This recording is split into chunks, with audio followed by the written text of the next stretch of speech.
இதை நம்ம இப்படியே விட்டுட்டோம் அப்படின்னா அடுத்த தலைமுறைக்கு தண்ணீர் இருக்குமா அப்படின்னு சொல்லி பார்த்தோம்னா தண்ணீர் இருக்காது, கண்டிப்பா இருக்காது. இப்பயே தெரியும் 15 வருஷத்துக்கு முன்ன தண்ணி எப்படி இருந்தது, இன்னைக்கு எப்படி தண்ணி இருக்கு அப்படின்னு சொல்லி கண்டிப்பா உங்களுக்கு தெரியும். இந்த ஏரி நம்ம தூர்வாரி கிளீன் பண்ணிட்டோம் அப்படின்னா தான் அடுத்த தலைமுறைக்கான தண்ணீரை நம்ம சேமிக்க முடியும்.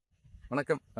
இந்த ஏரி கண்டிப்பா உங்களுக்கு எல்லாருக்கும் தெரிஞ்சிருக்குன்னு நினைக்கிறேன். இந்த ஏரி பார்த்தீங்க அப்படின்னா கடந்த 15 வருஷமா தூர் வரப்படாமல் இப்படியே தான் இருக்கு.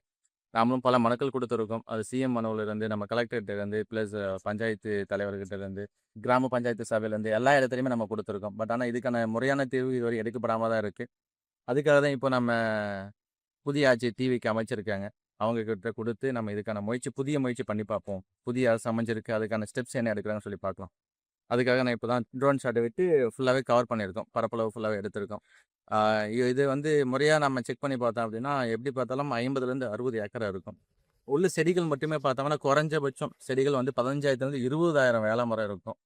ஒரு ரிப்போர்ட் ஒன்று இருக்கு. சயின்டிஃபிக் ரிப்போர்ட் ஒன்று இருக்கு. அந்த சயின்டிஃபிக் ரிப்போர்ட் ஒரு வேல மரம், ஒரே ஒரு வேல மரம் மட்டும் இருந்துச்சு அப்படின்னா, அந்த ஒரு வேல மரம் மட்டுமே ஆவரேஜா டெய்லி 3 லிட்டர்லேருந்து 6 லிட்டர் தண்ணி வரையும் குடிக்கும். அப்படி நல்ல வேல மரம் இருக்கு அப்படின்னா, ஒரு 3 லிட்டர்லேருந்து 7 லிட்டர் தண்ணி வரையும் குடிக்கும் அப்படின்றது ஒரு ரிப்போர்ட் சொல்லுது.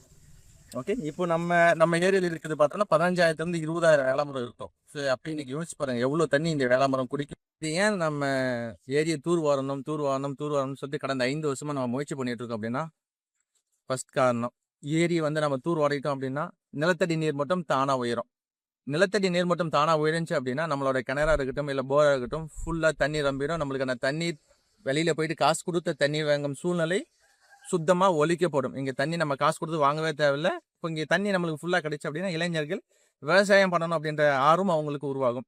நெக்ஸ்ட், ஆடு மாடுகளுக்கான தண்ணி இங்கே தண்ணீர் பிரச்சனை இங்கே தீர்க்கப்படும். நம்ம கிராமத்தோட ஒட்டுமொத்த விவசாயமும் இந்த ஏரி என்பதாக இருக்கு. உங்களுக்கே தெரியும், இப்போ 1000 அடி போட்டாலும் தண்ணி வரல, 1100 அடி போட்டாலும் தண்ணி வரலை. அதுக்கு என்ன காரணம் அப்படின்னா இங்கே நம்மளோட நிலத்தடி நீர் மட்டும் அகல பாதாளத்துக்கு போயிடுச்சு அப்படின்றதான் உண்மை.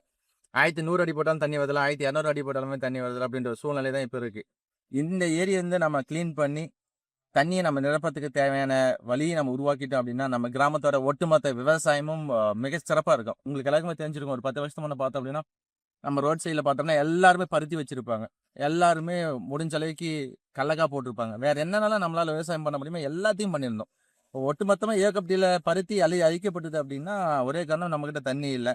பட்டுப்பூச்சி வளர்ப்பு முறையாக நிறுத்தப்பட்டது அப்படின்னா அதுக்கும் ஒரே காரணம் தண்ணி இல்லை. அதுதான் ஒரு பெரிய பிரச்சனை. அப்படின்னா நம்மளுக்கு இதுதான் நம்ம கிராமத்தோட வாழ்வாதாரம் அப்படின்றது இந்த ஏரி நம்ம இதான் நம்மளோட கிராமத்தோட வாழ்வாதாரம். இதுக்கு முன்னே 15 வருஷத்துக்கு முன்னே இருந்திருக்கு. பட் ஆனால் இந்த ஏரி இப்போ ஃபுல்லாக அழிக்கப்பட்டது, வேளா மரங்களால் அழிக்கப்பட்டது. இப்போ நம்ம இதை கிளீன் பண்ணிட்டோம் அப்படின்னாவே நம்மளோட வாழ்வாதாரம் மேம்படும் அப்படின்னா நம்மளுக்கு எல்லாருக்குமே விவசாயம் பண்ண ஆரம்பிச்சலாம். 2வது, இப்போ இருக்கிற மிகப்பெரிய பிரச்சனை குடிநீர் பிரச்சனை. யார் போர்லையுமே தண்ணி இல்லை, முறையாக நம்மளுக்கு குடி தண்ணீர் இல்லை. நம்மளை சுற்றி இருக்கிற 5லேருந்து ஒரு 7 கிலோமீட்டருக்கு இது நம்மளுக்கு சப்ளை பண்ணும். அது ஏகப்பட்டியாக இருக்கட்டும், இல்லை பூச்சூராக இருக்கட்டும், இல்லை சித்திரப்பட்டியாக இருக்கட்டும், முடிஞ்ச அளவுக்கு சல்லமடி கூட இது சப்ளை பண்ணணும்னு நினைக்கிறேன். எல்லா விதத்துலையும் நம்மளுக்கு மிகப்பெரிய சப்போர்ட்டாக இருக்கும் இந்த ஏரியா நம்ம தூர் ஆகிட்டோம் அப்படின்னா. விவசாயம் பெருகிச்சு அப்படின்னாவே, விவசாயத்தை நம்ம அதிகப்படுத்தணும் அப்படின்னாவே ஆட்டோமேட்டிக்காக நம்மளோட பணத்தோட தேவை வந்து கம்மியாகிக்கும். ஏன்னா வருமானம் நம்மளுக்கு அதிகமாகும். உதாரணத்துக்கு விவசாயத்து மூலியமாக மாதம் நம்ம ஒரு 15,000 பண்ணிட்டு இருக்கோம் அப்படின்னா இந்த டேம் நம்பிச்சு தண்ணி நம்மளுக்கு தேவையான தண்ணி நம்மளுக்கு இருக்கு அப்படின்னா இங்கே 15,000 அப்படின்றது இந்த இடத்துல வந்து பார்த்தோம்னா 35,000, 40,000, 50,000 சொல்லிட்டு இன்க்ரீஸ் ஆகிறதுக்கான வாய்ப்பு அதிகமாக இருக்கு. எந்த ஒரு பருவமழையோ இல்லை இலவசங்களையோ நம்பி இல்லாமல் நம்ம தற்சார்பு நிலையில நம்மளோட வாழ்க்கையை உயர்த்தணும் அப்படின்னா இந்த டேமோட தண்ணி நம்மளுக்கு ரொம்ப முக்கியம். இந்த டேமோட தண்ணி நம்மளுக்கு இருந்துச்சு அப்படின்னா நம்ம யாருமே எதிர்பார்த்து இருக்க தேவையில்ல. நம்ம வேற ஒருத்தன் வேலை கொடுக்கணும்னு நினைக்க தேவையில்ல, அங்கே வேலைக்கு போகணும்னு நினைக்க தேவையில்ல, இங்கே வேலைக்கு போகணும்னு நினைக்க தேவையில்ல. எல்லாமே நம்மளுக்கு தேவையானதை உருவாக்கிக்கலாம். அதை தான் தற்சார்பு வாழ்க்கை அப்படின்னு சொல்றோம். ஏரி நம்ம ஃபுல் பண்ணிட்டோம் அப்படின்னா நம்மளுக்கான உணவு தேவையை நம்மளே ஏற்படுத்திக்கலாம். 3 பாகமும் விவசாயம் பண்ணுறதுக்கான சூழ்நிலை உருவாக்கப்படும் அப்படின்றத நான் உங்களுக்கு தெளிவாக சொல்கிறேன். இந்த ஏரி நம்பிச்சு அப்படின்னா நீங்கள் 3 பாகமும் விவசாயம் பண்ணலாம். 3 பாகமும் விவசாயம் பண்ணுறதுக்கான சூழ்நிலை உருவாக்கப்பட்டால் நீங்கள் மாதம் ஒரு குறிப்பிட்ட ஒரு 5,000 ரூபா நீங்கள் உணவு தேவைக்காக 5,000 ரூபா நீங்கள் செலவு பண்ணுறீங்க அப்படின்ற இடத்துல வெறும் 2,000 ரூபா மட்டும்தான் செலவாகும். ஏன்னா எல்லாமே நீங்களே பண்ணுவீங்க. நெல் நீயே நம்மளோட நிலத்திலேயே போட்டுருவோம். பருப்பு வகைகள் என்னென்ன இருக்குது எல்லாத்தையும் நம்ம நிலத்திலேயே போட்டுருவோம். வேற என்னென்ன காய்கறிகள் என்னென்ன இருக்குது எல்லாத்தையும் நம்ம நிலத்திலேயே போட்டுருவோம். இது வந்து தற்சார்பு வாழ்க்கையில் நம்ம சேர்ந்துருவோம். வேற ஒருத்தன் டெம்போவில் கொண்டு வந்து விற்கிறதுக்கான சூழ்நிலை இங்கே உருவாக்கப்படாது. எல்லாமே நம்மகிட்டே கிடைக்கும். நாமளே உருவாக்கிடுவோம் இல்லை. அப்போ ஏன் நான் வெளியே போய் டெம்போவில் வாங்குறோம்? அதை தான் சொல்கிறேன். மாதம் நீங்கள் 5,000 ரூபா நீங்கள் செலவு பண்ணுறீங்க அப்படின்னா இந்த ஏரி மட்டும் ரம்பிடுச்சு அப்படின்னா இந்த ஏரியை தூர்வாரி கிளீன் பண்ணி தண்ணி ரப்பிட்டோம் அப்படின்னா நீங்கள் 5,000 ரூபா செலவு பண்ணுற இடத்துல வெறும் 2,000 ரூபா செலவு பண்ணால் போதும்.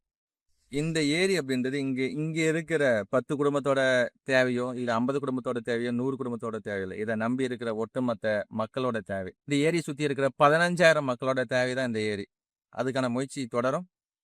சப்போர்ட் பண்ணுங்க. கண்டிப்பா இத கிளீன் பண்ணி தண்ணிய நிரப்பலாம். நன்றி.